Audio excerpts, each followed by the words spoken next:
man. I can't believe I'm regretting not watching more isekai anime. How the heck do I get back to the real world? Oh.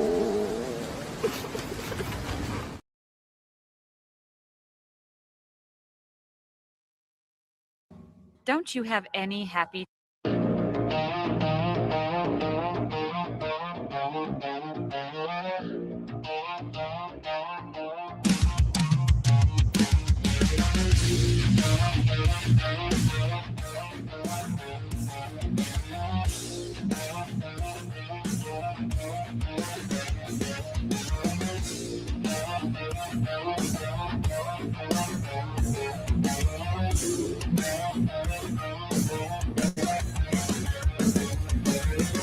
Searching through the light for a sun that never shines.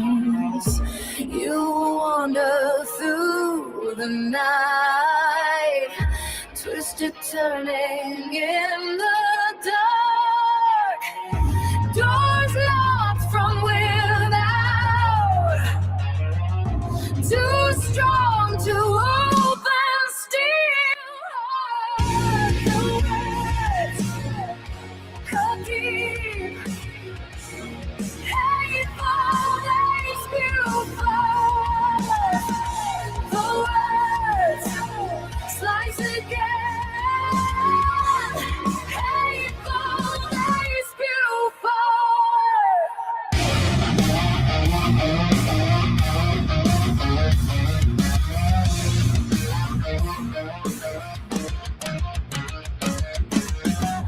Come within the confines,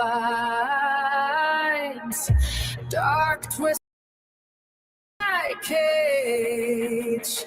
How can you yourself escape? Run away from jail that you made. The rope tearing the chain, you bound yourself in place. The words cut deep, painful, they spew forth. The words slice again, hateful, they spew forth.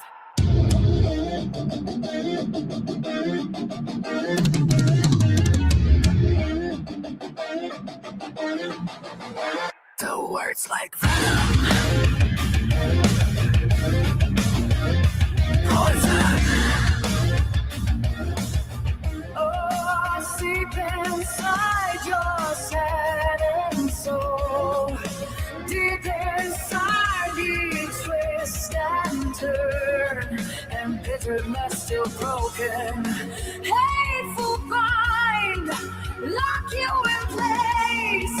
You can't free yourself, just stand.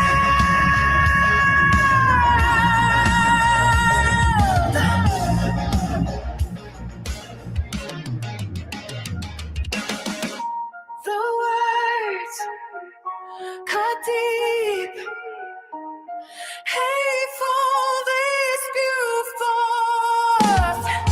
The words slice again, hateful, they spew forth. The words cut deep, hateful, they spew forth.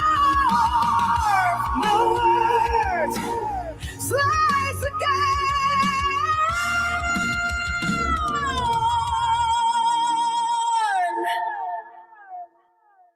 hateful, they spew forth. Still alive. Can you remember your mother's name or what she looks like? Or how about where you were born? Don't you have any happy childhood memories? Do you even know who you are?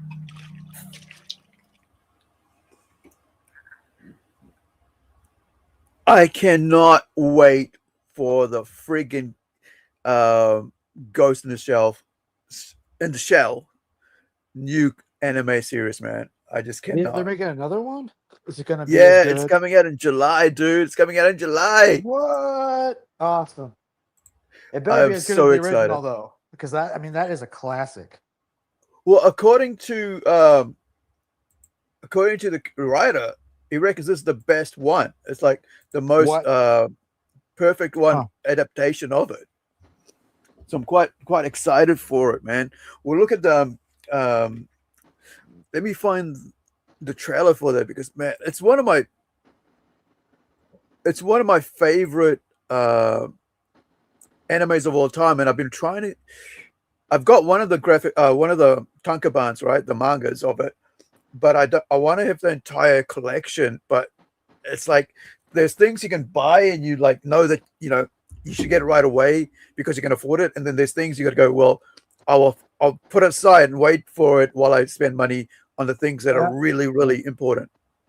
So this is way after the convention. This is our attempt at because you remember the last time we streamed. Exactly. But let me play this, and I'm going to get back into that in a minute. I'm going to show you this this trailer for Ghost in the Shell, and then I'm going to go deep dive into Retro X, and then carry on from that into the rest of the stuff that I want to talk about today, because we have not been, we haven't streamed for about a week or so, and it feels like I'm way out of like sync, but I missed you, man. It's like I can't well, we need to get together and do stuff, but also tomorrow is the last day of the Kickstarter campaign for Howler, and we're about 57% there. So we're gonna have to talk about that as well. People still fucking with you? No, now we got the serious people who are actually putting their money down, right? We even got a buyer from Argentina, bro. Right? That's nice. A backer from Argentina. If someone from Argentina wants to back our product, that means that they believe in the product, right? Yeah, man. I'm sure they have to be careful with the dollars. Yeah, that's the other thing, right? Because you got to think about like the exchange rate and stuff, the tariffs, and it's quite sad. But I mean, I've had to deal with it as well. Like yesterday, about $170 for 2 packages came out of my business account to go for freight costs, bro. Oh, damn. One was $100, one was $72, and I'm like, oh dear, it's a good thing I had money in that account, or they'll like cancel it. I was like, no, because that would suck. So this is the trailer. Yeah, this is the trailer, bro. Check it out.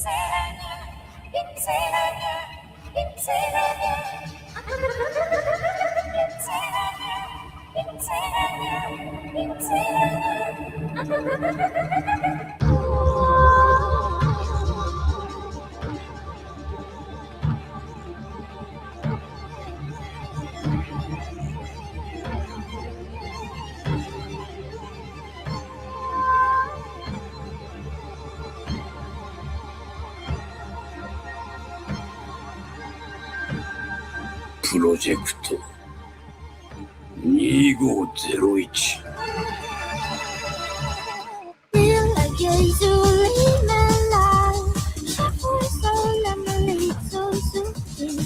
公安休暇、いずれも首相直属で圧力の効かない組織です。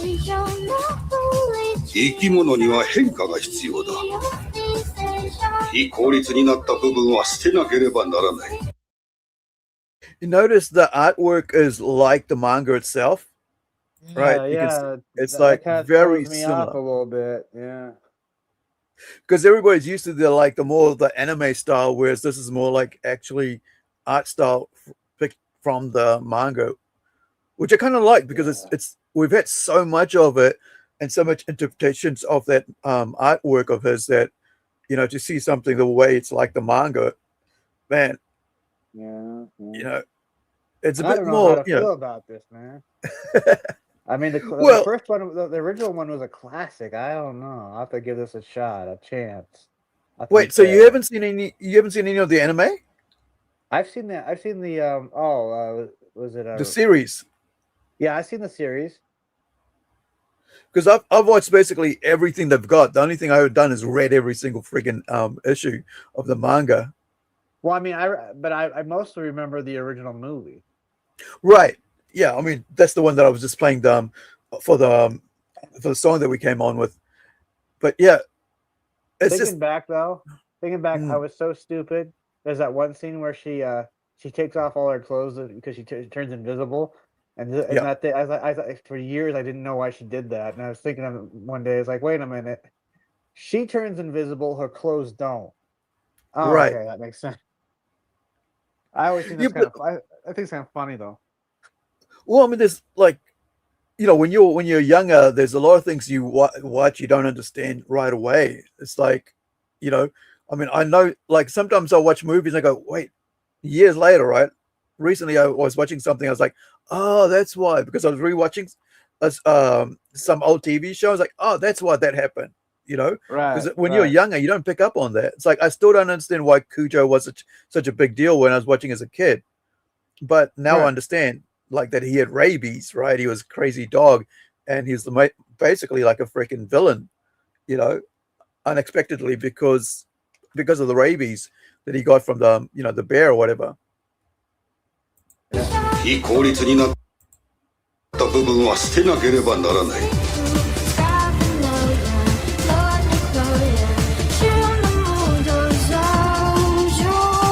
君が君と思っているものは君ではない。So June 7th, bro. June 7th. June 7th. Oh, July 7th. Oh, July 7th. Yeah. I was like, wait a minute. I'm thinking that already then. So what I've found is, of course, your is this your Tim, is this have you got work there though? Say what?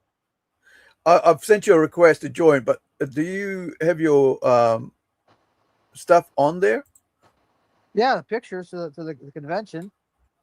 Wait, why can't I see anything from there? Can you okay it? Yeah, hold on. Yeah, because it seems like I can't, like, and by the way, guys, if you're watching on the rewatch or watching live later or whatever, this is Tim's Instagram right here. Go search some support, follow him there. Of course, our one's there as well. Not sure why I can't see Tim's one, but this is us on there. This was set up mainly as a promotion thing for our what is it called? Let me get rid of that. Let me bring this on. Try to find Tim's. Apologies.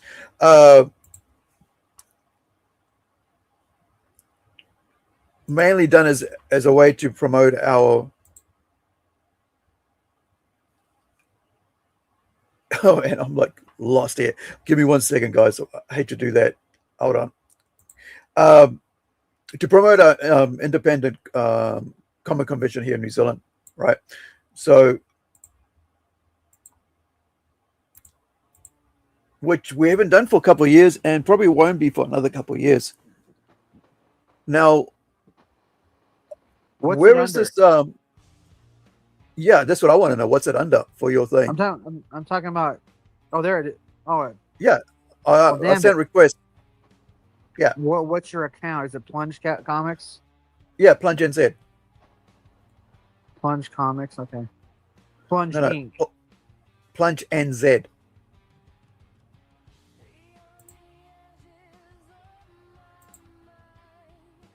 Like this. It'll be the only request that's just been sent to you right now. Now, so while he's doing that, let me. Okay. Yeah, I don't know how the Instagram works that well. I hate it when I go on Instagram on my my mobile phone, and it sucks because when I go on my mobile phone, I don't know what to upload. It goes straight away, goes to live. I'm like, dude, I want to get the picture from my mobile phone. No, you can't get the picture from your mobile phone, right? And I'm like, please let me get the picture from my mobile phone, man. No, you need to do a live, or you need to do this and that. So I kind of hate. Here we go. Let's go to profile. Should bring that up. So we have this T-shirt up for on our. I accepted it. Okay, maybe now we'll be able to see it. But in the meantime, so on our Kickstarter right now, as you can see, scrolling across the bottom there, but I'll get the link. Is that we have a 1 of 5 only Kickstarter print T-shirts available for backers, and this is only going to be available for another 24 hours, 20 hours, because the campaign's about to end. So if you're able to, if you can afford it, please check the freight for your country. If you're in America, it's cheap as. Sorry? That shirt looks dope as hell. Yeah, man. I did one for myself without the logo, so it'd be like a one-off. But like this is cool, man. I like his art on this. Irakim did an awesome artwork. And this is Irikim's, if you want to see more of his artwork, you can check it out on his Instagram here. And you can see his why I got him to work with us, on a fantasy book, because he's really good at fantasy art. Right. So this is a project that he's working on at the moment. Actually, 28 weeks ago. So this is something he hasn't done. I guess he hasn't updated recently, but this is his Batman in his style. He's a really good artist. I really love his work. And he's also, there's a page from our book that's coming out soon called Fantastical Romy Zoolander series. That from Spawn. So yeah, now back to Tim. Yes, back to me. There we go. All right. Am I accepted? Refresh. There we go. Yeah, there we go. All right. Okay. All so right. what do you want to show? What shall we go work out with? Okay, so let's keep scrolling down a bit until the picture's right about. Wait, no, right, starting right there. That's me in my motel room. Just finally got there. Was pretty happy about it. Yep. Yep. Then if you keep scrolling, forward, you'll see. It's like a picture from like 2000s. Up. Yeah, up. Oh, it's so pixelated. It's like my photos when I don't have my glasses on. It was done on my old camera, right? Oh, okay. Check it out. You got the proton pack from that. Look at that replica from the Ghostbusters. Oh, okay. That's pretty badass. I saw that. I had to take a picture of it. Is this actually weights? He had I guess a few of them from the actual movie, and then he had some replicas. Wow. Okay. Yeah, it's pretty cool. And this is what stuff at the event. Oh, I kind of give the idea of what the booths were like. Most of them were action figures and stuff. Yeah, it gets more about merchandise now than anything else at these places, and I understand that because that's what it is. That there's a cosplayer. She dresses up as Elvira. All right. That's the one we were talking about, right? One question. Yeah, I don't know her name. Yeah, I talked to her a little bit though. If that's like her primary one that she goes, does she always go as Elvira, or does she do other characters? Yeah. But I forgot to ask if she got permission, because I think the woman that's Elvira, I think she owns the character's image. Right. So even if she's not involved with it, she makes money. Yeah. That's the area that has the I guess one of the Red Rangers from one of the variations from Power Ranger, and the original guy who played Zordon was on the right side. Yeah. You skipped over one, but that's okay. Wait, hold on. What I miss? Go down. No, you go down. Right there on the very left. That guy. Well, I look high in all my pictures. That's the one thing I noticed. That guy on the left, he remembers me from Authorpalooza, which they put on in Middleton. He bought a few of my books. I guess he was one of the staff there at the convention. He walked by my Okay. booth and he stops and goes, "Why do I know this?" And I think I have a few of these issues. Right. So he came through and bought some books from me at the Middleton Authorpalooza. Yeah. So that was cool.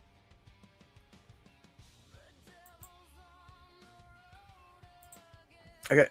And this is Just another booth full of awesome toys, I think. Yeah.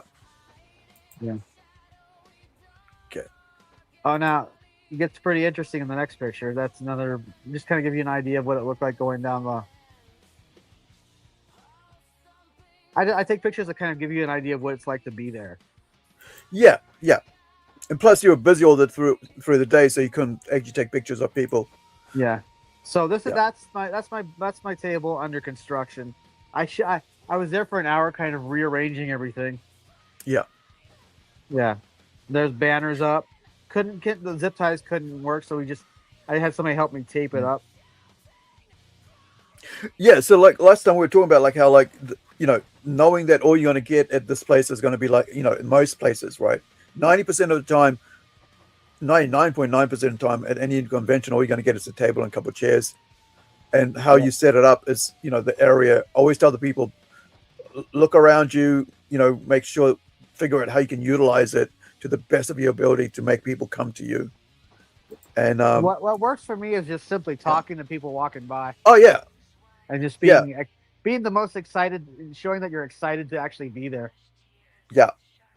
No, Now, I get it, man. Like, I mean, because we've run, like I said, I've run conventions for 5 years, and it's like actually 6 different conventions, and it's like you can like, I don't know, it's like people will like look at you and you'll be like really awesome looking, looking freaking set up, and they'll just walk past because you're sitting there like real bored and stuff, but your whole environment is so exciting, but you yourself are bored. Right. Yeah. And if you got a helper who's just like continues to look down at her mobile phone and not engage with people, Yeah. people won't really care, and they'll just walk past no matter how much money you spent on your products or how much spent on. Yeah. I was in full promoting mode. I think by the end of the convention, my voice was getting kind of hoarse. Yeah.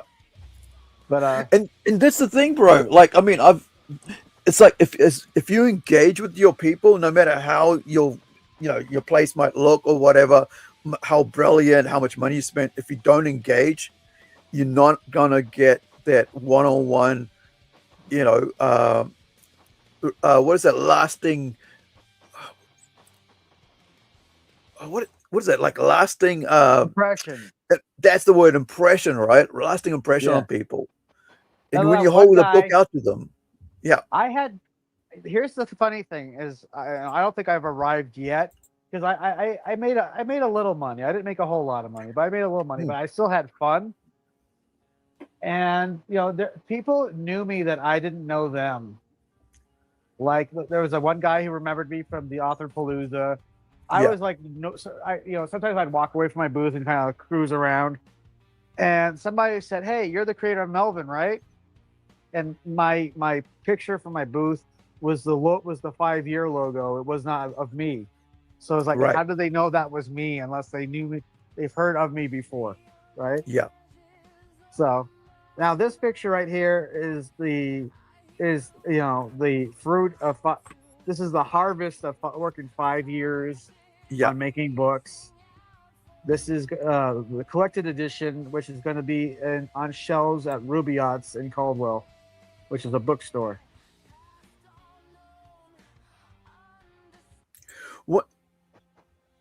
One thing I think a lot of people don't realize is that you got to get to the end goal, right? A lot of people give up after the first one, and they're like, "Oh, I didn't make money on this, so I'm not going to do any more." It's like, but was that why? Is that why you did it? Yeah, is that why you did this? Is that why you do art? Or is it to like put out the entire work? you know, to let people know what you're capable of, what you're able to do, and how, you know, how much you love what you do. Oh no, no, it's because I wanted to get $50,000. I want to get $20,000 on my first book and test it and see if I won or not. Like, then I was going to go ahead with it. Then you're all about the money. You're not about the love of it. Yeah. I mean, we've seen people who, like, for the love of money, right, like producing projects all the time, but never delivering, right? Or promising a product and never delivering at all, and taking 80,000, 50,000, 20,000, you know, 100,000, millions. What do you think about people who have never finished a book, but they use that clout to make themselves seem and feel like a superstar, even though they've never put out one book? Well, that's hypocrisy, right? It's like faking it. It's like, unless the book is printed and in people's hands, right? Even if it's not in people's hands, as long as it's printed, right? Then it's out there. Then it's physical. It's real. You know, you can't call yourself a comic book creator if you haven't actually put a book together. And if you haven't created anything. I'm sorry, folks, if you say you've got a book done and it's just the art and it's not lettered, then you don't have a book done. You got to get it printed, right? You got to get it out there into people's hand, even if it's like, okay, you know, you're not going to print it. Okay, it's digital, but at least it's out there in the world, right? Right. As a digital book, as a digital finished product.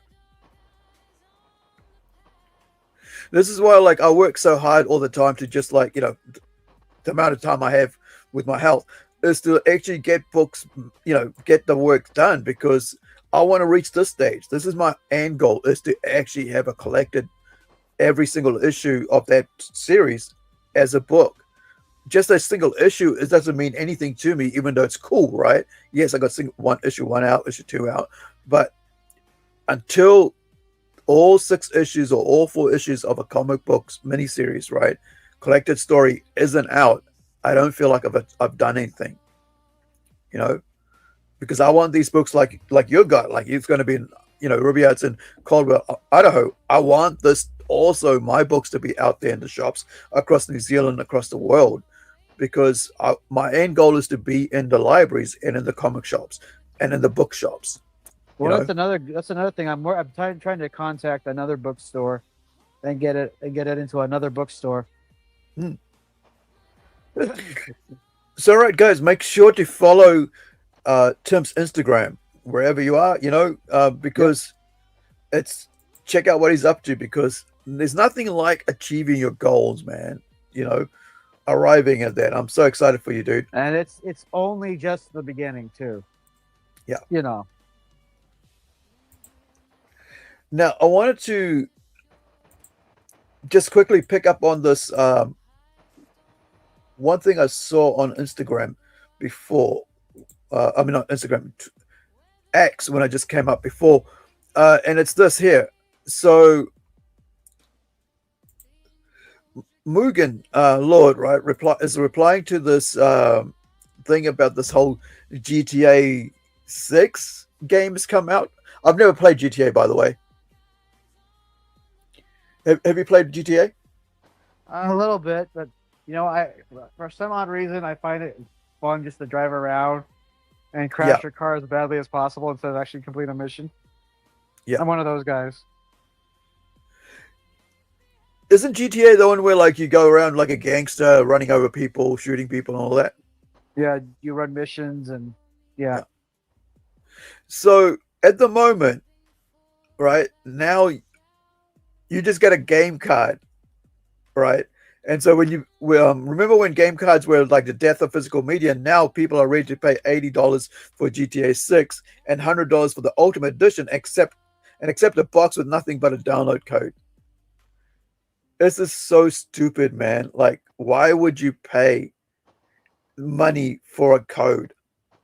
Oh, is it because most of the games are becoming more downloadable or something? Yeah, but the problem here is, you know, and Mugen Lord says, I can't stop laughing at this right now. There are some people calling others broke because they refused to buy the GTA 6 Ultimate Edition, right, at $100. So this is what I reply. You will own nothing and you'll love it. That is the communist mentality behind all of this, bro, is that you are not to own anything, right?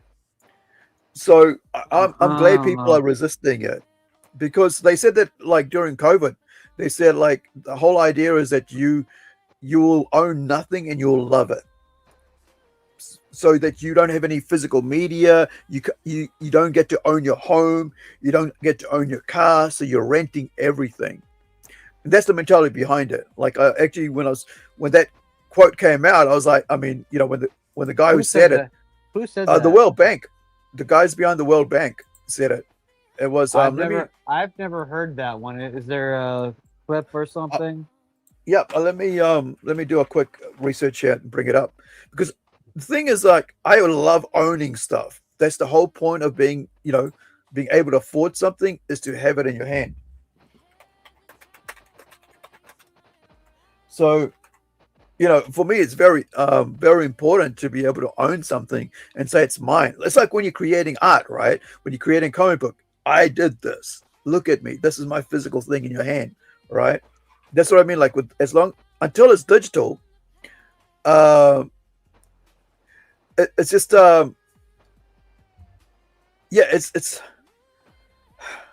it's crazy to think that you're paying for something, just a code, but you got to be consistent, right? Here it is. The quote is, "You will be happy. You will own nothing, and you will be happy," right? And it's by the World Economic Forum. Move across there. Mouse didn't want to move across the screen. So this is it here, and it's by Ida Oken, a Danish politician and member of the World Economic Forum's Global Future Council. The original title was "Welcome to 2030. I own nothing, have no privacy, and life has never been better." That's the original title, but now it's like, that sounds like a terrible title. Oh yeah. So you will own nothing and you'll be happy and you'll love it. Right? So it's crazy that sorry, here we go. I thought I got the whole lot, but it didn't come up.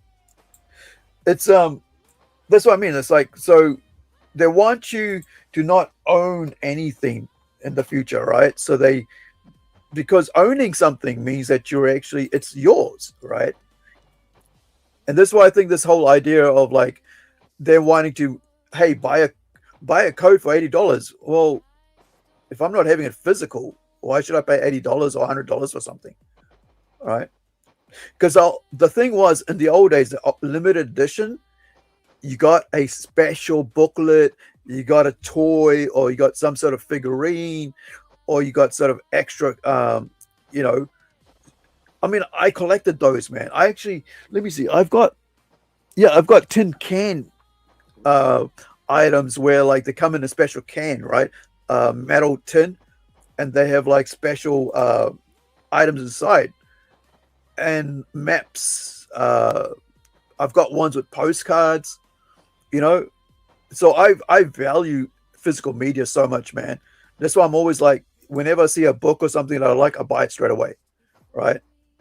Because I get stuff every week when I go out shopping, because I go to secondhand shops and hospice shops, and we have a couple of them around. So usually I pick up, like, a graphic novel, a manga that's around, because you might not read it right away, but you can always go back and go, oh, right, I've got that. I can go and pick it up and read it. Whereas if you're not owning anything, well, what's the point of people saying, well, you shouldn't torrent stuff, right? You shouldn't download shit, or you shouldn't download movies. Well, if it's not physical, why do you care, right? I mean, that only makes sense if it's like something super rare that you can't find anywhere. Yeah. But that's the thing. It's only become super rare because it's special physical items. Things don't like, they try to do the NFTs, right? And so with NFTs, when they try to bank that into a big thing, oh, buy this for $100,000, the one-of-one digital thing. Did you see how quickly that fell apart because it was digital? because nobody wants digital unless you have a physical version of it. Well, I mean, you ever seen the website Juju Bits? That you can No, I haven't upload, actually. No, you can upload let a me bring it up. photo, and it can and it'll you can make it into a figurine, but it gives you an AI preview. Right. And somebody did that with like a bunch of pictures of the Misfits, and people just Yep. dogpiled them, and it's like that's not fair because that's not. You can actually have it made into a physical thing. It's not just an AI image. You can have a 3D printer make it, make that image. It's just giving you an Right. idea of what it looks like. Right. So this is it here. I've never heard of it. So this is make your moment. What is it like? Your moment in things. Yeah, and if you go to like create, you can upload a photo and kind of give people an idea of, like, it'll make something for you. Well, I mean, it'll give you a preview, but you have to buy it, and then they'll 3D print something for you.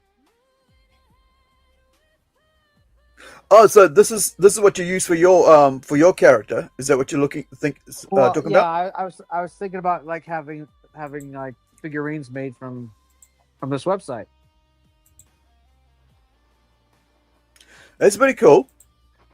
Yeah, but this guy did that of the Misfits, and everyone just jumped on him for it. It's like, dude, I used to print for Mixam, and they gave you a preview image that wasn't real. So, I mean, you got to kind of like,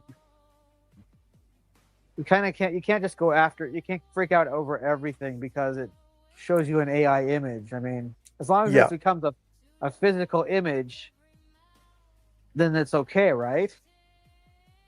Because it's something you can own. You own it. Yeah. You bought it. Yeah. I just don't understand. That's all. Well, the thing is that we are in a rage bait culture, right? Where everybody wants to like get angry at anything. Even like I catch myself, bro. Like the other day I was watching a movie and I had to go, dude, what are you doing? Like you're looking for issues in this movie. It's like just enjoy the damn movie. Because like we've gotten so used to like nitpicking, oh, this is woke by having this person in there, this is woke. You can't just enjoy the movie, yeah. Yeah, they've taken away the enjoyment of it all, man. I mean, in the 90s and the 2000s and the 80s, we just hire a VHS out, sit down, you look at the back of it, you look at the front of it, you talk to talk to the guy behind the counter. Is it a good movie? What do you think? Oh, cool. Okay, let me take it home. And you've got 5 VHSs there, right? Or you can get 5 for $10. We used to do that in New Zealand, right? Or you can get the brand new one for $7 or $5, whatever. But you go home and you just put it on and watch it. Oh, that sucked. Oh, that was good. Next movie, please. Oh, that was sucked. That was good. Enjoyed that. Next movie, please. Over the weekend, right? And that was it.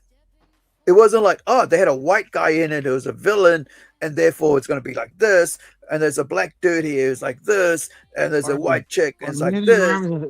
Why is my arms black and why is Triclops black? Kind of thing. Yeah. And it's like, oh, it's, and then they did that thing with Lord of the Rings. Why are all all the evil people black? It's like they're dead, right? They're dead people, right?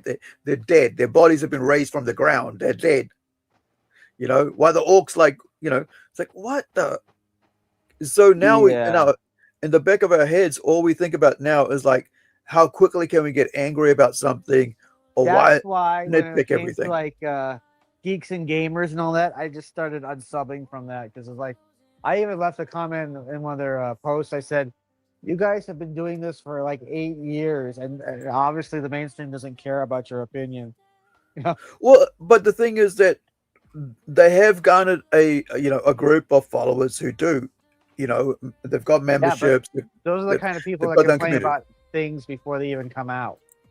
But that's the thing. That's what I mean. So what happens is that you've already got a negative towards something already, even before seeing it. Like a little inkling of it's in your brain already that you are against it, right?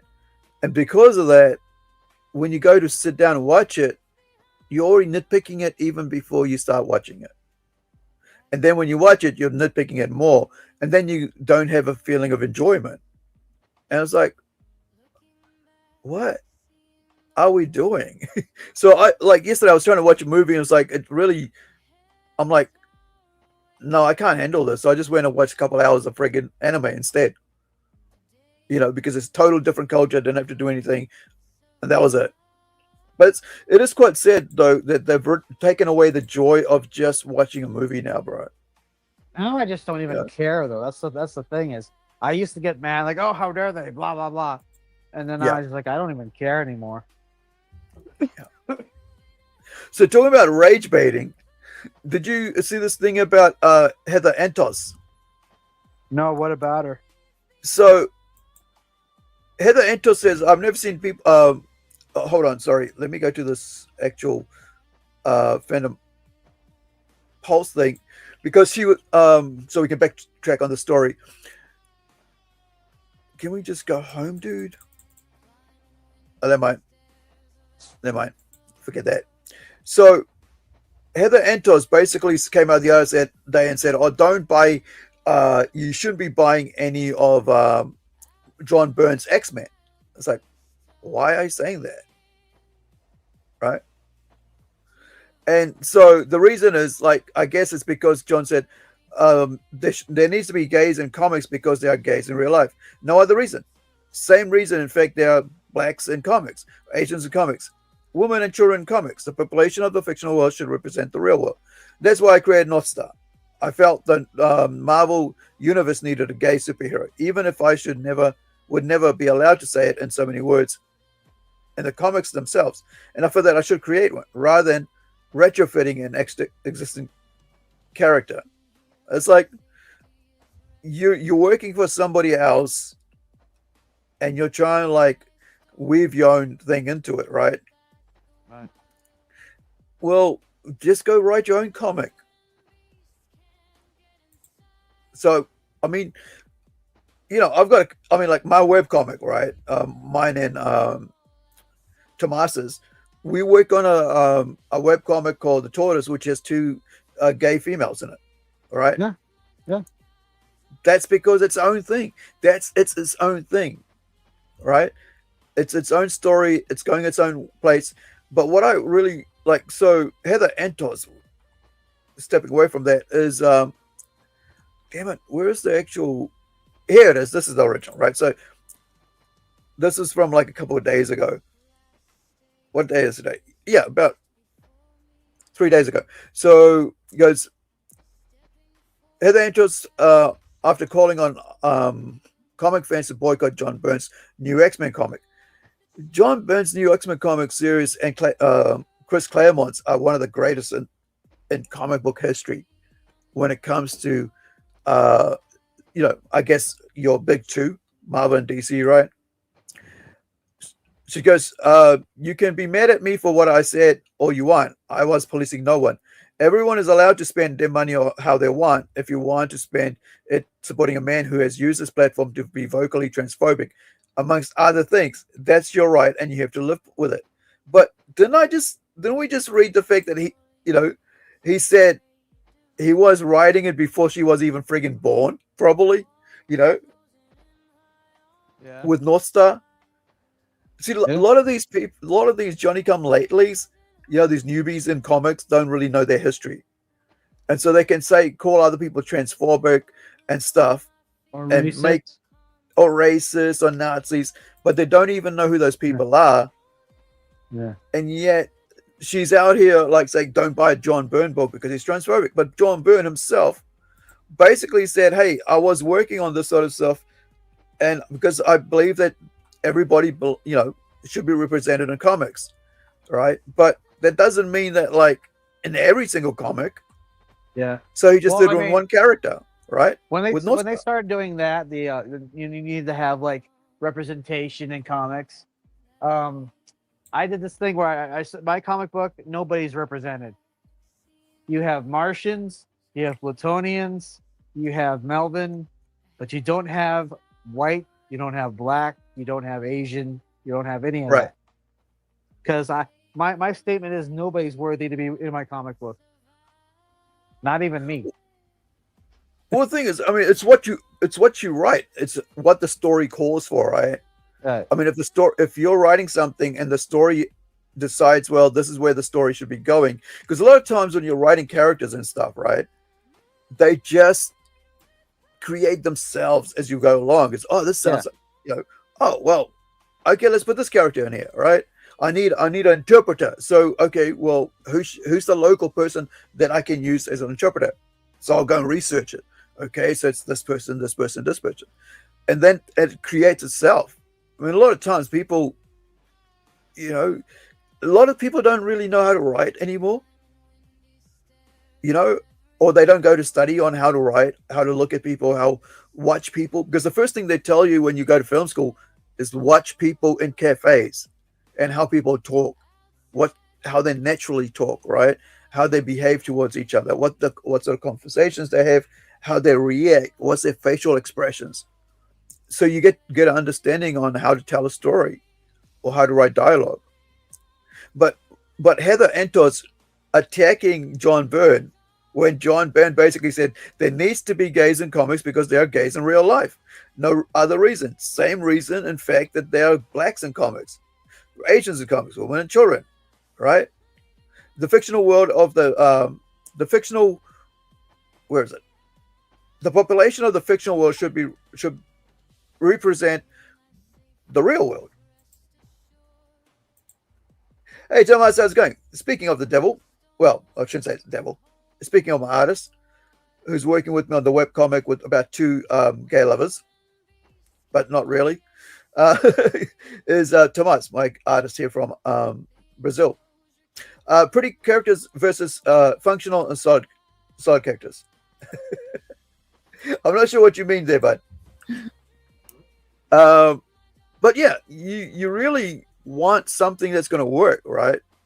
But her to come out and attack John Byrne is pretty. Yeah, see, again, from Argentina, I always get mixed up with Argentina and Brazil. I say he's from Brazil, and then he's from Argentina. And I say Luis is from Brazil, but he's from Argentina. It's like, cry what? for him, Argentina. Yeah.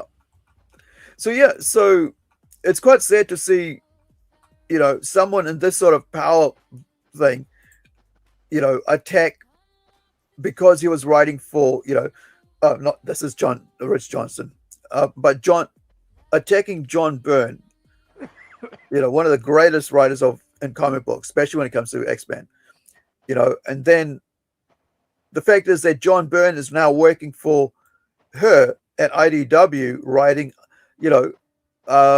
who basically worked on IDW's Star Trek comics, where she was the boss. He's working for her right now. Oh no, he was working for her when she was a boss, working on IDW's Star Trek comics, right? So he goes, yeah, I've never seen you say people should not buy IDW's Star Trek collections of John Byrne's work. I know collections are separate from New Comics editorial, but you are group editor.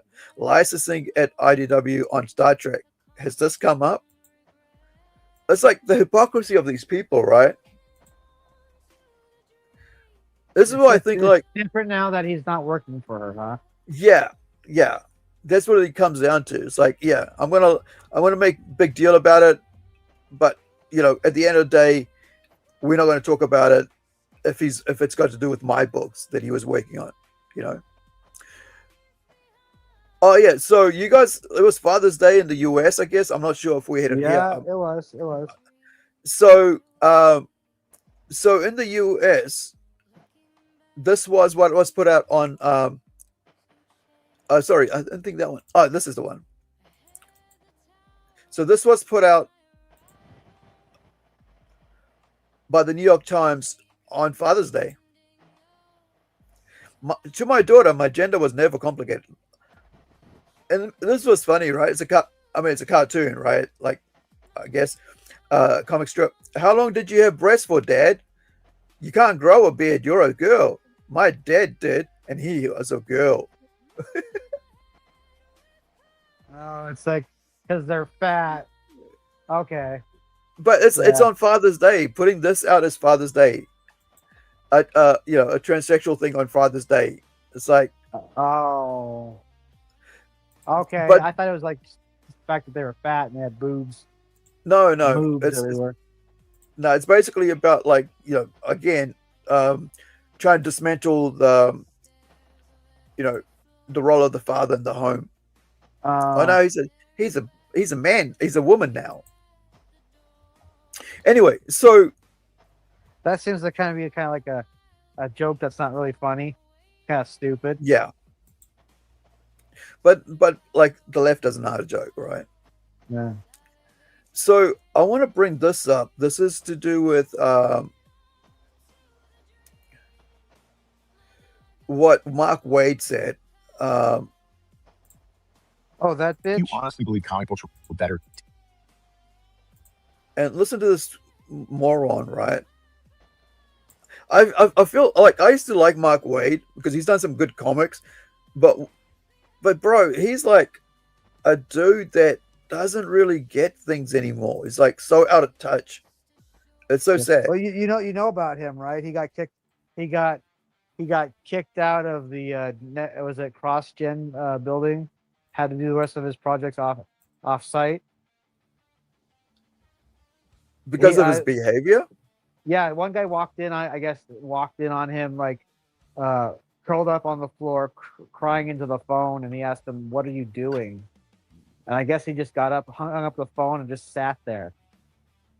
And supposedly he got kicked out of the building because he punched a bunch of holes in the wall. Wow, dude's a very angry person. Yeah, volatile little bitch. Yeah. Okay, so there's wise words from Mark Waid, and Rob Liefeld's going to react to this. So it's only minute 8 seconds long. So let's have a listen to this.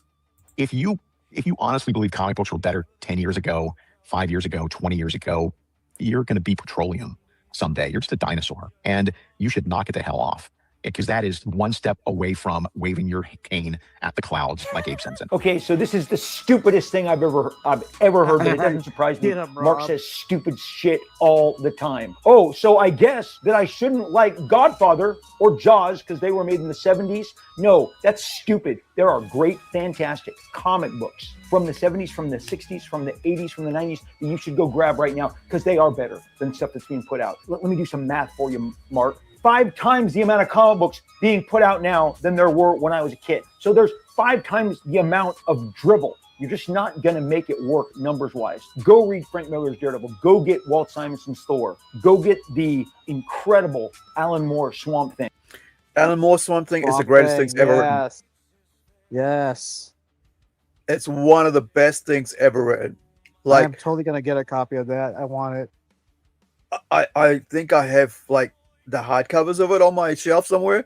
It's one of the best things because I'm a hardcore Alan Moore fan, and this series, man, it's the best thing. You gotta read this at least, if not have it, because it's Also, like high art when it comes to comic books. It's like the Van Gogh of comics. I want to get all the reprinted Transformers books from Marvel. Right. Yeah.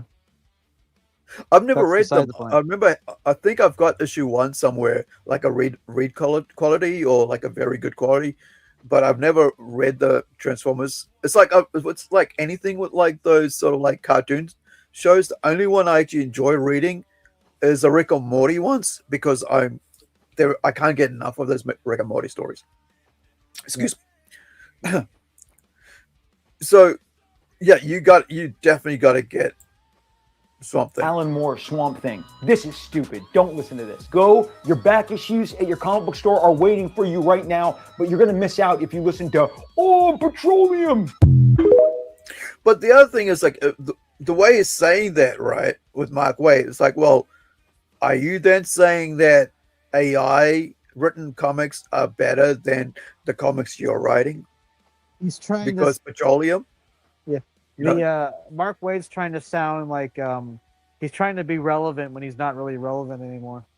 So Right. He's like, I totally agree with these kids are saying nowadays, and he has no clue. Yeah. Oh, have you ever seen this? No, what is it? Oh, this is the greatest anime ever, bro. One of the greatest animes ever. So Shinoneta, Shinonita, right? It's like a boring world where the concept of dirty jokes doesn't exist. Right? They used to say, like, oh, let me see if I can find a trailer for it, because that'll really bring it home. But like it's so funny, bro. There's, and the main character is a female, right? So it even goes even the extra mile. So like the so-called hero villain of the series. Let me see if there's an English version. I watched this like about a decade ago, dude. So, and it's another one where you gotta like Nita is like another manga you must read, another anime that you must watch, because it's one of those ones where it's just the coolest things, because it's like ahead of its time about the wokeness, about censorship. Let me see if this is, hopefully this has got the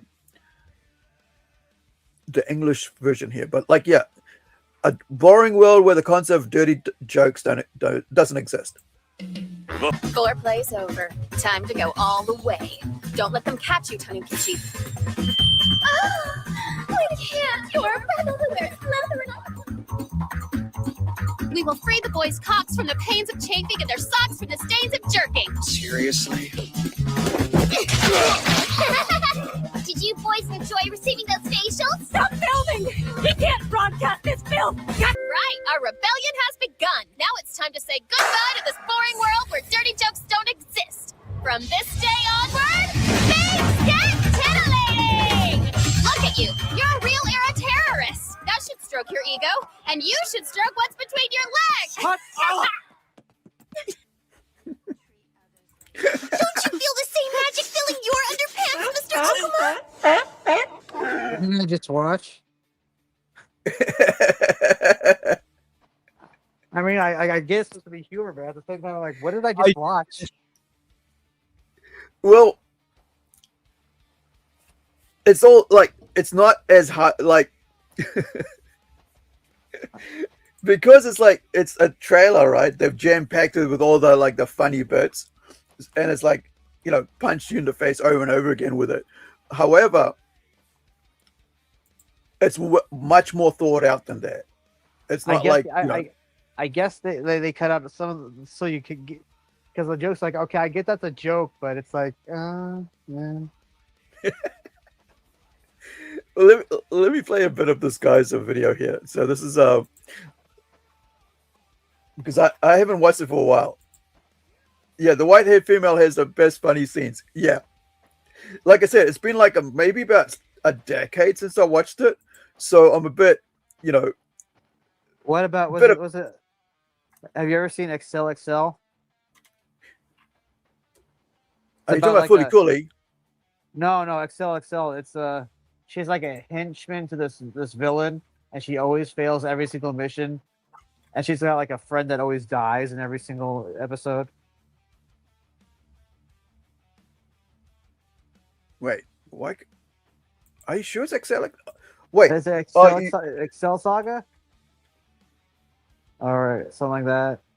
Right. Yeah, I think it's Excel Saga. I was spelling it wrong. So that's kind of a humor-based series.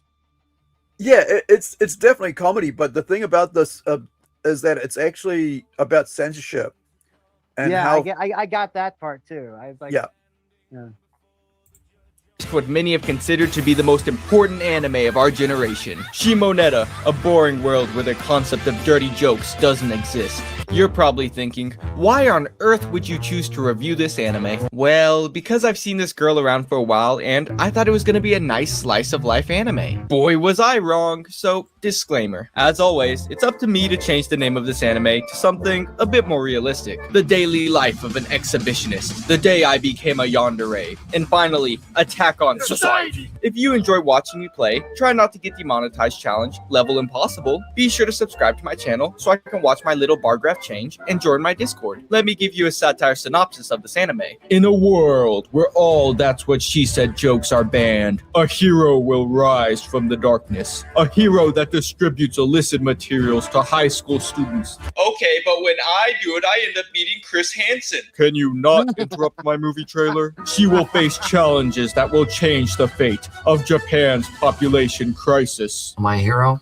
I really can't say, but yes. In this anime, drugs are no longer the contraband that caused mass incarceration, but something much, much worse. Anime waifus. That's right, no more dirty words, jokes, pictures, and physical touch, or they go straight to jail. Everyone wears iPhones on their necks that are always listening, which as well as probably adjusting your ads to whatever it hears you talking about. Stop showing me trap ads, Siri! Adding more trap ads. Dang it! This is our basic protagonist, Okuma, who's entering high school in the hopes of reuniting with his childhood love interest, the pure, sweet president of the student council, Anna. Shockingly enough, he's asked to join the student council to help them catch the great villain Blue Snow, since he had the worst public morality score in middle school. Finally reunited with his childhood friend after all this time, what do you have to say to him, Anna? They're also pretty certain that Blue Snow is a student at this school, so it's up to him. It's you, isn't it, Vice President Ayume? What? I mean, you are the only main character with long black hair. What, do you think you're wearing Superman glasses or something? That would have been so cool if that happened, instead of her just revealing herself to me. She has a phone, which allows her to deactivate her PM caller for 3 minutes a day, letting her say things like, Now that she's revealed her superhero identity to him, she gives him two choices. Join her group SOX or get a false accusation, get registered as an offender, being forced to share a room with Jeffrey Epstein. This really doesn't leave him much choice but to join SOX, doing missions to make dirty jokes great again. They'll start small by teaching the students at the school where children come from, by showing them some Animal Planet. Imagine your childhood awakening was a fly. I think continue recruiting new members and facing more difficult tasks, such as fighting the creation of the new PM chastity belts, creating toys, finding their parents' incognito mode, and fighting underwear thieves. All very important things. But by far, their most important mission was, that's right, The One Piece! The One Piece is real! Now, let's talk about the characters in this anime, starting off with the hentai handler, pornography connoisseur, panty patriot, slippery, keep going if you want to get demonetized. Just like Thanos, Ayame is cursed with knowledge, and must use that knowledge to save the world. Since she does go against the government, she is classified as, well, how would you put it? I am the terrorist. You're probably wondering, what was her superhero backstory? When Ayame was a child, before her father was taken away for a crime he didn't commit,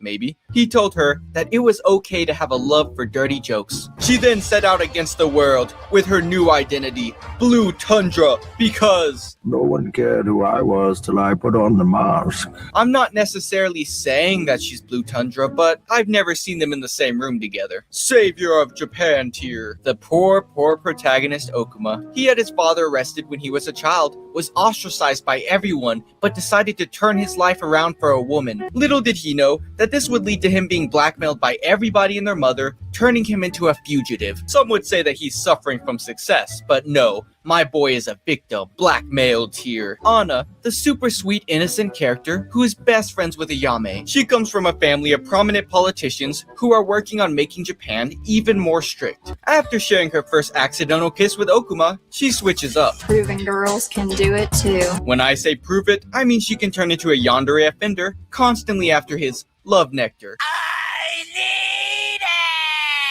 After her awakening is constantly after Okuma, since she can't tell the difference between love and lust. So she does come off a bit strong. Come on, how comes when she says it, it's funny? She even evolves into a slug, leaving trails everywhere. Although, that doesn't mean that she isn't nice. She still gives him free food and drinks. How very kind. Sweet but a psycho tier. Alright, fine, crazy tier. Some people just don't like yanderes. No comment. Saotome. It's like, reviews are weird because like he's really Luna Equinix here is really crunched it down to like, okay, this is this points, but it's actually a really smart, intelligent anime series. So do go check it out. She hold on. Let me see if I can get the words right. On you, even if it's the trailer. Was it? Yeah, it's such a cool anime and manga. I really gotta watch it again because it takes away the boring stuff, right? I mean, sometimes you get so much of the same old that it gets a bit boring. But Shino Nida is a classic that must be enjoyed by all adult viewers of anime and manga to understand how the world could become if you just let people censor everything. So do go check this out. It's worthy if you are into, more mature content rather than, plus, if you just enjoy some good stuff. Let me see what else I've got here before I go on when we talk about. Did you pick up any work from that you want to talk about that you bought or something from the Retro X from other people? No, I didn't. I was too busy trying to make money. I did talk to people. Wait. What did I get? I got. Oh, here's a funny story. Here's a story for you. So Okay. one of the sales I made was the guy didn't have money right away. Right. So what he did, he said, "Okay, I'll tell you what. Just give me one of everything, and I'll let you have the same equivalent for my booth." Right. So I got like, there's these muscle. You remember that those muscle figures that you get in that small pale garbage can? Plastic Muscle garbage figures? can. Yeah, they're not articulate. I think. Well, anyway, muscle men. Right. Okay. Yeah. But they make them out of Key-Man and Street Fighter and such. Garbage. So it's Garbage Pail Kids, right? Is it the one? No, not garbage. I can even show you. Hell, I'll show you. Okay. Hold on. Let me walk back to my room. Yeah. Well, while you do that, I'll do some coloring, but yeah. Because the other thing I was going to talk about is we're going to talk about this the whole, like at the start of it we talked about how indie creators, like the challenges to the indie comic scene. Brian Blackson from Venus Orion Comics put out a tweet, and then in response to Mugen Lord putting out his video, whether people actually, when they hit a hurdle with their first issue, will they continue? And the problem is that sometimes it is really hard, man. It's not a really easy road being an indie creator. I can tell you that. No, all the trials not. and tribulations we faced. It's tough. And to be honest, I actually don't like doing crowdfunding. I really don't. Because it's not in me to go out here and go, hey, give me money for this, unless I have something to give you, which is why I always work really hard to make sure that we have something interesting to give people and not just spec some money for nothing, right? Because, when you're running a business, you want to give people a good product, right? And the reason I say product, because this is what comics are. They're product. They're our art, but they're still product.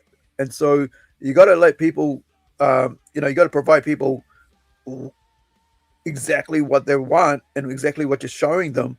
I mean, not exactly what they want. It's like, here we go. Give them something interesting, right? So that by them having something interesting, they will support you further and further. Thing is, like, dang it, come on, where is it? There we go. All right. You're showing through that way. Hold on, give me a sec here. I thought you were gonna put on the screen on the side link to show me. So let me see if I can. I'll go full screen for you. There we go. Hold on, I got it. We got right there. See, I got all that. That's like $40 worth. Okay. Yeah. So, I got all so that. you swapped your work for physical things. Well, I mean, it was that one thing. It was a trade. I was like, okay, cool. I didn't know we could trade. Yeah. Wait, did they just throw my? It did. Oh yeah. So the other day, sorry, there you go. So the other day, I just lost my train of thought. Apologies. So, is that the only thing that you got, or was there other stuff? Oh, people bought my books. Yeah. Well, I mean, that was the only sale where it was like a trade. Nice. Which I thought was cool. I got a mini what do you say, Funko Pop Mandalorian. I got that little. I got Grogu. Yeah. I got some Street Fighter characters and some He-Man characters. Was there anything else like art-wise that you got from other people, or because you said you were really busy, but were you able to actually go and have a look around? What else? There see was what like other people put in? probably 3 or 4 other comic book creators there. There's a lot of toy booths, and I did talk to the guy who did the voice of Storm Shadow. Okay. Yeah, he was a very cranky dude, but I guess that was his way of kidding around. Because I guess he did the voice of the Silver Samurai from the X-Men cartoon. Oh, right. And I didn't know that. And he couldn't see it because I guess he can't see. So I just said, "Well, you had a very nice career," and walked away. Yeah. Congratulations. I just didn't know what else to say. He was just a real cranky dude. So I was like, all right. Yeah, I had interaction with a big name writer like that from Marvel and DC Comics, 97, I think it was, and I was like, okay, it's all right, just move on. It's like they do say don't meet your heroes, right? Not that he was a hero, but he was someone that I thought was really cool prior to meeting him. That one lady that was that did the cosplay of Elvira, she was nice. Yeah. I mean, she was really nice, but that's not the point. Well, the thing is that, like, you got to, like, really be, when you go to these events, you got to be really ready and prepared mentally to, to handle so many people. I get zonked out really easy, like, mentally and physically. I get really tired real quick. So usually it's always good to have somebody there to take over for you when you get like that. Yeah. So it's always good to have like someone also, like a co-managing of a booth. So you guys can like the coolest person I ever thought that was there was there's this guy that was part of the staff, and he must have come around. He didn't buy anything yet, but I guess he was going to buy it online or something. Yeah. Buy it off Amazon, but he kept coming by my booth, and he just really, really liked the concept of the character. Cause I did my pitch. Yeah. And he just kept coming by, and the more he saw it, the more he really wanted those books. Yeah. So that was like, that's cool. So. Well, I mean, that's the thing about finishing something, right? Now you can walk around and go, hey, man, this is what I've done. Here it is. Check out my work, and it's all completed. Like, it's not like partly done. Yeah. Oh, the other thing I noticed was that on your book, you don't have like your artist name or all the credit pages are inside the book. Oh, I get that, but I'm like, you didn't have it on the cover. Was that your choice, or was that Critical Blast's choice? That was a publisher. Choice. Yeah, but all the credit pages are inside the book. So if you flip to the book, yeah. No, I'm only saying that because I was thinking like if somebody else saw it and then went like, oh, well, what was the reason behind that? Did you do that? Or that's why I asked. Because like it's because some people like also want to have their names on the cover. Right. I always try to like for me, I always make sure all the credits are there because it's as a creator, credits are important to me, right? I want to make sure that if I've done something that might, I get the credit for it. And if somebody else has done something for me, I want them to get credit for it as well. So the next, now this is you're showing something else. Hold on. Yeah, because using your phone to do that, it's like, I need to go this way. And now it's stalled. Okay, that's not working. And it's throwing me away from there. Yeah, Tim, your screen's like dead. Yeah, I know. Oh, there we go. Now I got you. Let me know when you're ready to go on screen.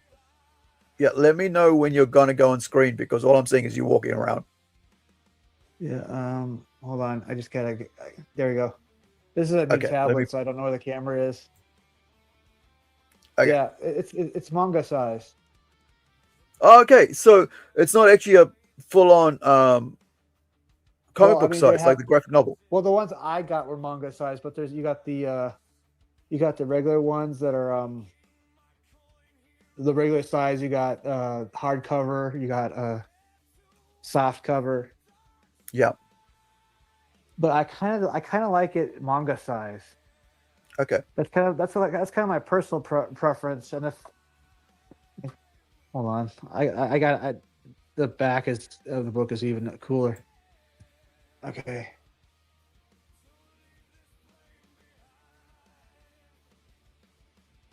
You see that? Yeah, you need to center it more. I know. I'm trying to. I just it's kind of messing me up here.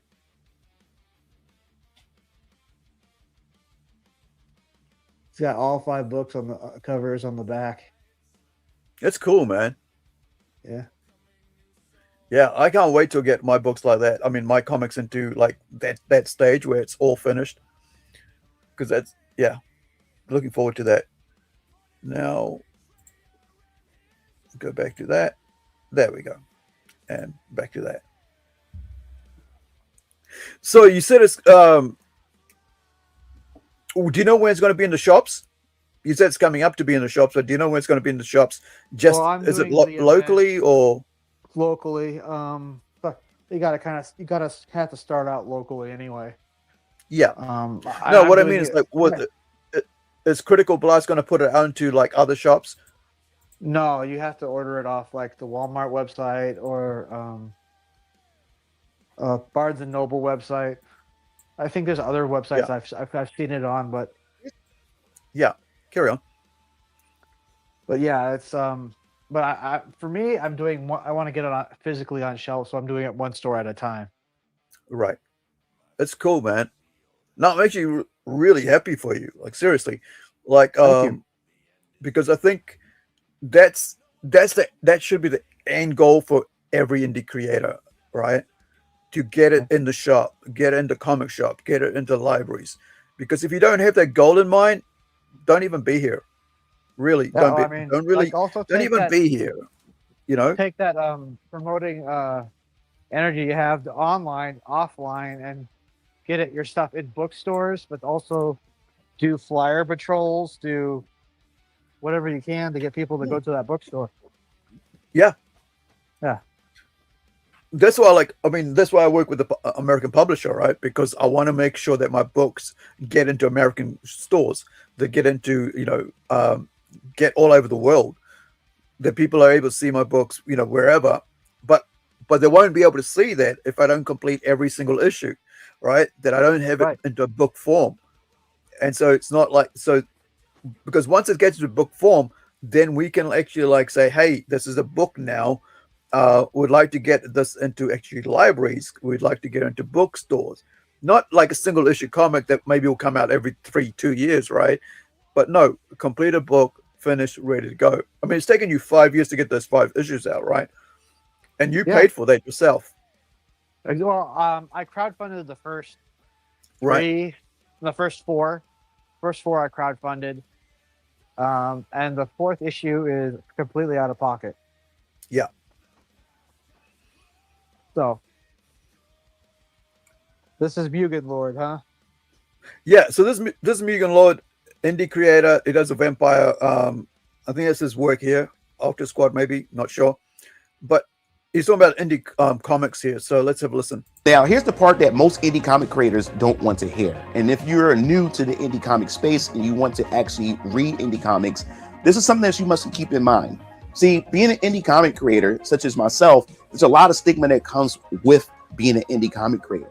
And that's the fact is that a lot of indie comic books don't make it past issue 1. And this is where the trust issue comes when it comes to the reader and the indie comic creator. And as I said before, indie comics is a money sink. And most readers are afraid to invest in something that they don't know is able to sustain itself or make it past issue 1. And this happens because of various reasons, because either the money runs out or there's a lot of indie comic book creators that aren't consistent with their work at all. They create a book and then oftentimes disappear. You never see them again. And years later, they may come back with a book. You're not sure. So a lot of people who want to actually read indie comics, they're afraid to invest in the first issue because they're afraid that if I grab this, there's a possibility that this series may die the first issue. So when somebody sees a brand new indie comic, they're not just evaluating the story. They're also evaluating whether that this series is going to be around next year or not. That's BS. BS about what? The first issue. I had so many people buy the first issue at that convention. Maybe that's true. No. Hold on. People online. When you did the first issue as a nobody, right? As someone who just came out and put a first issue of Melvin out, right? Did anybody know who you were? No. So that's what he's going on about. So when he's not talking about you 5 years later at a convention selling your number 1 issue. Right. Right. Have a listen to Issue it again. 1. And this happens because of various reasons, because of either the money. Now, here's the part that most indie comic creators don't want to hear. And if you're new to the indie comic space and you want to actually read indie comics, this is something that you must keep in mind. See, being an indie comic creator, such as myself, there's a lot of stigma that comes with being an indie comic creator. And that's the fact is that a lot of indie comic books don't make it past issue 1.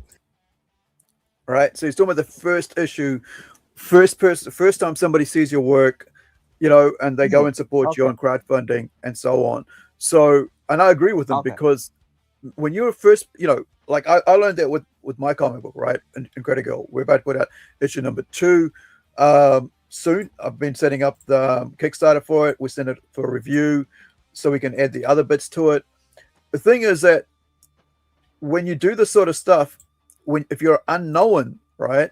If you're unknown, people really don't really know you. They don't trust you like anything, right? You're the new kid on the block. They don't know what you're going to do. Is it worthy of what, of their money? Because money, look, this is why I always say, don't treat people's money like it's your money, because the way you treat your money isn't the way people treat their money, or vice versa, right? Because my $1 to me might be just a lolly, but to somebody else might be a friggin' piece of, like a loaf of bread. So I think when people use crowdfunding like it's a joke, right? Like, oh, you're helping me fulfill my fantasy, as some people have said, right? To help me live, pay my bills. No, it's not there to pay your bills. People are giving you money to produce the product that they're supporting. And so when people treat crowdfunding like that, it makes other people look bad, right? And so those other people don't get supported, but also turns people away from supporting you later when they realize that you are, that you're going to treat their money like it's some sort of, your money and not actually you giving them their product. And a lot of people are starting to find that out now, and they're losing their minds. Like, well, why aren't people supporting me anymore? So because they don't trust you. Once you lose trust, man, it's hard to gain back. Like if you even in your personal life, if you had people put you down, or do something with you, and you're like, man, or against you, and it's like, man, I'm never going to trust that person ever again. And so think of what that's like when you come out onto Kickstarter and you treat people's money like that. They say, oh, I'm going to give you this, give me your money and I'll give you this and I'll give you this and I'll give you this, and you never do it. And 5 years later, people are going, where is it? Give me my refund. And you're going, no, you're not allowed a refund. You don't deserve a refund, you know? So I feel bad for like new creators. I mean, I feel bad for myself as a new creator, right? Because when we came out here first, people are like, we don't even know who the hell you are. Why should we give you money? Don't even know if you're going to be around. And that's what Mugen's saying, right? Like saying, hey, we don't even know if your first issue is just a money grab, right? And so when you're out here, maybe you're never going to put the second issue out. Maybe you're not going to put the third issue out, whatever. You're just going to pay your bills with the money we give you. And that's why I'm so excited for you, because you're like, man, I've got all my 5 issues out. I've got a book out. It's going to go into, it's been to conventions. You've proved that as an indie creator, you can work hard at it and you can get to the end goal, right? And then even keep going after that, because that's not even the end goal. That's the first stage of the end goal, is produce all the books, all the issues, put into a comic book, into a trade paperback, whatever. That's your first step. And the second step is to get it into as many hands as possible, and then keep doing it over and over again, to a point where people recognize you and just buy your book based off your name, right? Oh, that's Tim Olsen. He's the guy that did Melvin. Let's see what else he's got coming up. So you go the next stage.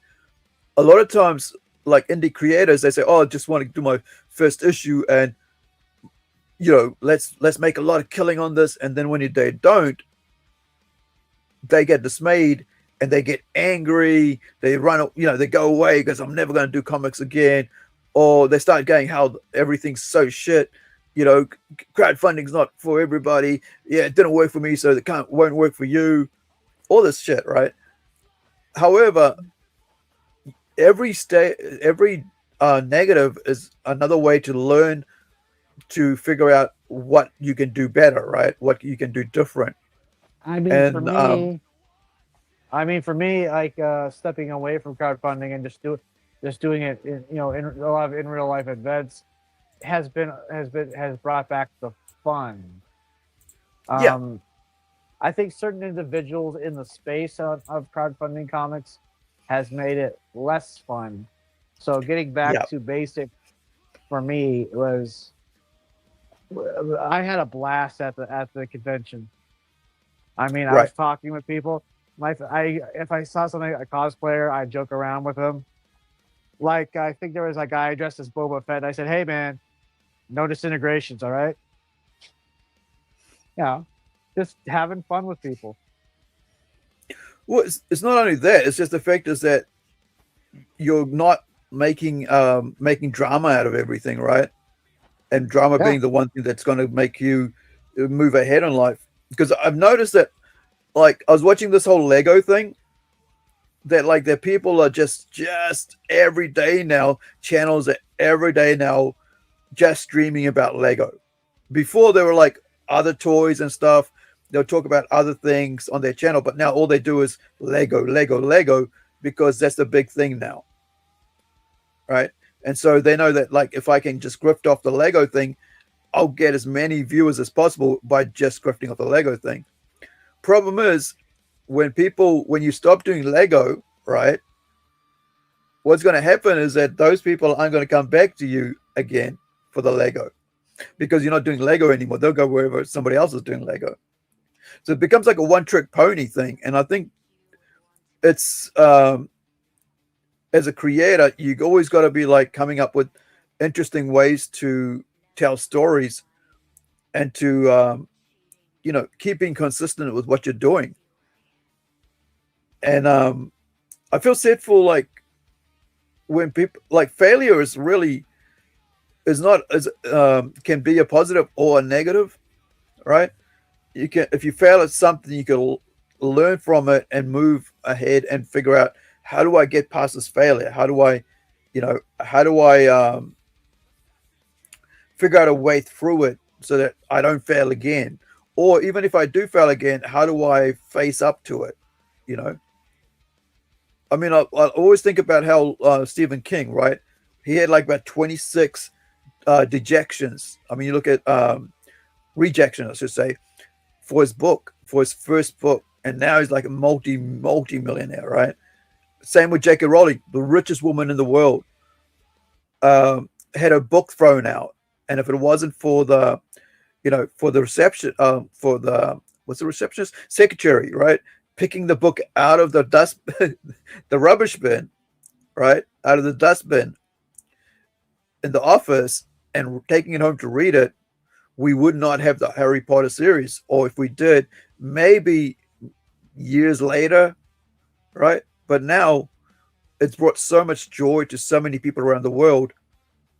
And the fact is that she's become a billionaire over it, and it's one of the hottest properties in the world right now, and has been for decades, right? Or at least, as far as I know, for at least 20 years now. Because I remember hearing about Harry Potter books before the movies came out, and was a fellow, like a second-year student or first-year student when I was a second-year film student, and she was like, "Oh, have you read this?" I'm like, "No, never heard of it." She's like, "Oh man, you got to read this," and I was like, "Yeah, I don't have time," so I didn't even bother. But she was like, "Yeah, it's awesome, man." I'm like, okay, because I was working with her on a project. It's like, "You should read this." I'm like, "I'll think about it," but I never got around to it. But now I own every single issue of it, either in the hardcover of Harry Potter. I haven't read it yet because I've watched all the movies, but I'll get around to it.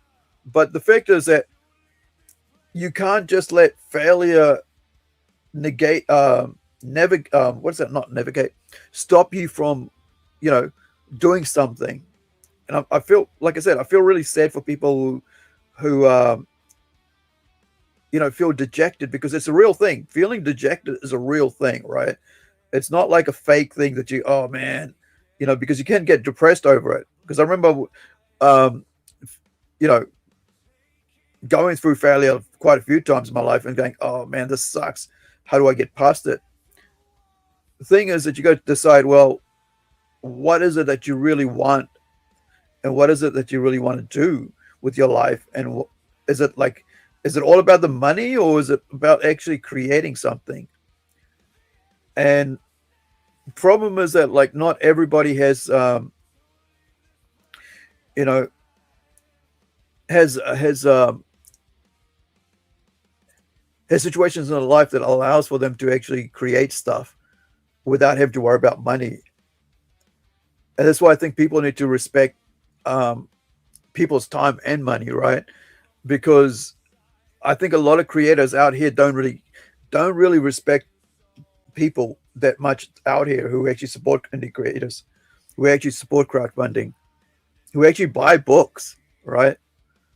Because you can, like, you don't really need to buy books, because there's billions of books already out there in the world, comic books especially, that you could go into a shop and pick up.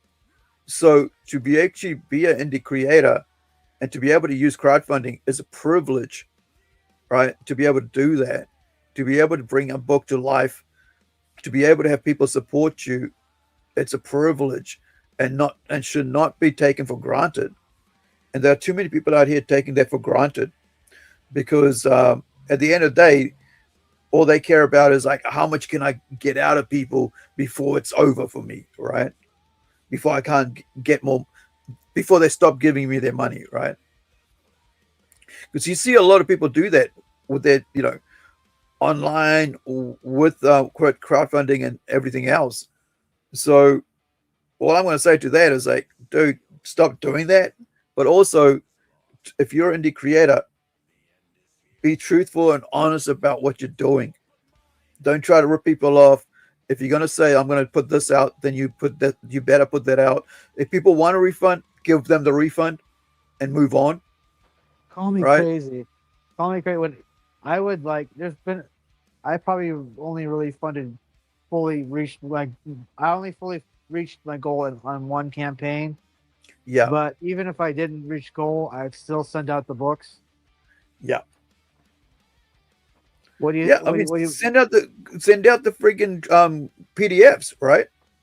Oh, no, digital. I mean the physical books. I would Yeah. send out the physical books because I figured some people put their hard-earned money into it.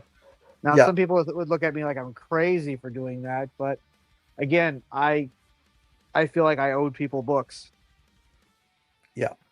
So that's how I've kind of stood the test of time here. Well, Is when that- we carry on, sorry. It's even if I didn't make a horrible lot of money, like tons of money, I would still make the books and put them out.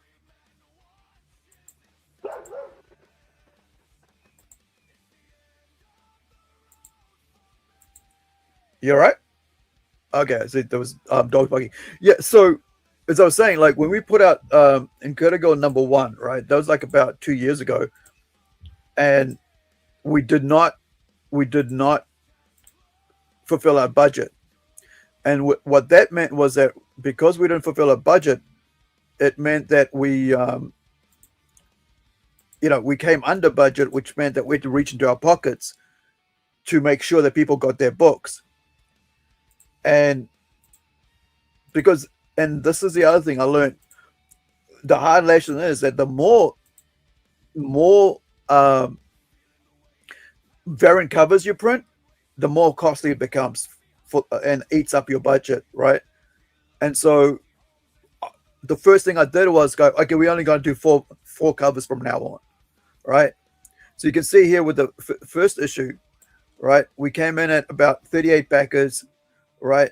Got everybody what they wanted. Every person got every tier we had was backed, right? All the way up to like the Black Diamond tier, right? Which meant, I think it was like $100. Oh, no, hold on. Was it 150? 150 is our highest tiers, right? So we had to print every single variant cover, and it just became like, even though it says here, like, oh yeah, you went about 200, about 300 over budget, right? Or whatever it is. But this is New Zealand dollars. I think currency exchange, player stock 900 gold, 181. Anyway, so it became like, we need to get these books out. Doesn't matter what. It's got, even if we have to reach into our own pockets to do that, we'll do it. So we did. And so now with issue 2 coming out, issue 1's going to go out there. The highest tier is going to be the one where I'm going to be sending out stuff from New Zealand, right? So I've been working on the tiers for this. And let me see if you guys can, if this will go out with, if I can share this with this link, because at the moment it's not actually live or anything like that, so you can't actually share these links out. But let me see if I can do this here and be able to show that through the projects. I know. So yeah, if I share that, it'll just show you guys who the creator is. So yeah, if you guys can follow that, it'll be really cool. This is it here. So yeah, so some of the things on offer we're doing for this one is really, really low, like really low, right? Because I wanted to get these books out, because we've got issue 1 out. We want issue 2 in people's hands as well. So you got the first issue, cover A is always with the artist whose interior artwork does the cover. So it's cover A, it's $10. Cover B is $12. Cover the manga cover with Tomas, who's in the chat. His cover $15, right? And these are US prices. And then you got the foil cover, $25. That's like the cheapest foil cover you'll get around at $25, I guess. I think a lot of people do like 50s and 60s and all that. So your 4 covers, right? That's it. That way, the printing costs are low. And then you got like the cards and stuff. You got the 2 covers and still keeping prices low, right? And so the one I'm doing at the moment is doing a cover A cover, issue 1 and issue 2. And this is one that's the highest tier. These are going to be signed items plus all the other covers, plus everything else. But items actually coming from New Zealand, that it will be signed. And this is like the highest tier we've got. So because my friend did the original, like this is the original art for the characters, and then you've got the updated art, and so you can have the original looking art, costume designs and everything, and then the newer ones. Plus you got posters, hand printed stickers, hand printed what is it called, like collectible card things, numbered, signed. So that's what's coming up for us with issue 2 of INCRED-GIRL. I'm just going to play the trailer so you get to see what's there. I actually wrote this, again, wrote the song for it. So let me take this away, and then we'll think this is us for today, because I think we're losing. INCRED-GIRL. From the earth to the sky, let's fly. From New Zealand shores, land a long white cloud. Rises a young hero, strong and proud. Flying through the sky, young and old. Watch her fly through the air in bright blue sky. Orphan child, straight out of Romania, rose from the pain. Now she's owning the atmosphere. INCRED-GIRL, Superhuman strength, protecting the innocent of the blunt universe from Strasnik 9 criminals. INCRED-GIRL, power from within, red, white, and blue, here to help me and you.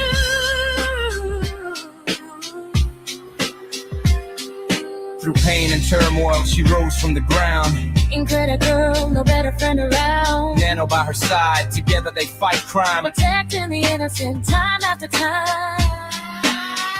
INCRED-GIRL, Superhuman strength, protecting the innocent of the blunt universe from Strasnik 9 criminals. INCRED-GIRL, power from within, red, white, and blue, here to help me and you.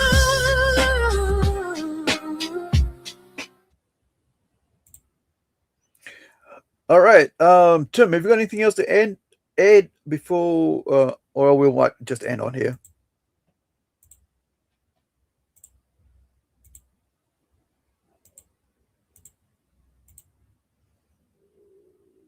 You're muted, dude.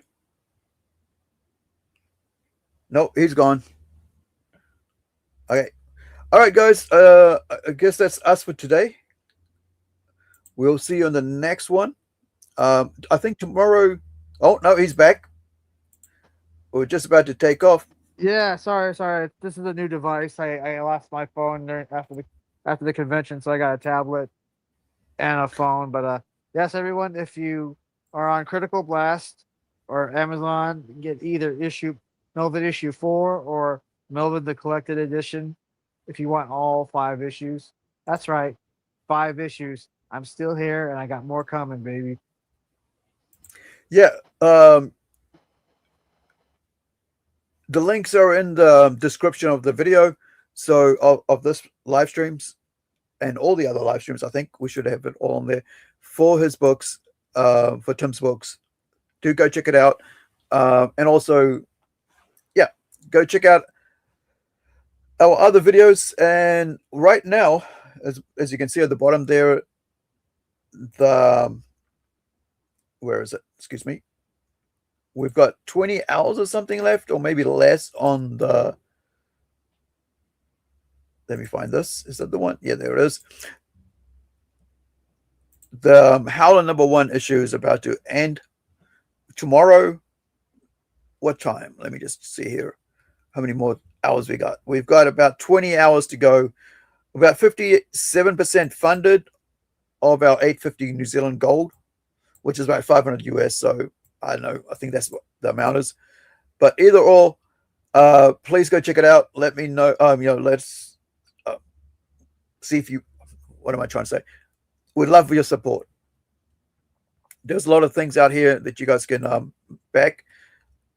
Get the digital. If you can't afford, not afford, or if you don't want to get the physical, grab the digital. It's only a couple bucks, and you've got all the other tiers all here ready to be printed. It's all finished. Grab a t-shirt. There's one where there's only one of 5 t-shirts in the world. You can get also you can grab the art tier, right?